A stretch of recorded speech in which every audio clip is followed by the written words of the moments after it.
আল্লাহ রাব্বুল আলামিন বলছেন, ইয়া আইয়াতুহান নাফসুল মুতমাইন্নাতু ইরজিই ইলা রাব্বিকি রাদিয়াতান মারদিয়াহ ফাদখুলি ফি ইবাদি ওয়াদখুলি জান্নাতি। যারা আল্লাহ তাআলার নেক বান্দা হবে, সৎ বান্দা হবে, এই চারটি আয়াত জান্নাত থেকে ফেরেশতা আসবে, এসে তাদের মওতের সময় স্বাগতম জানাবে।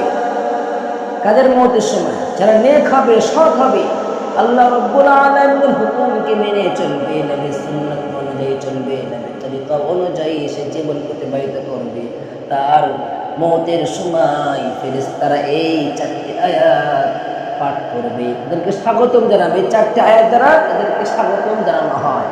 যারা সৎ, নেক, সালেহ, মুত্তাকিন হবে, আল্লাহ রাব্বুল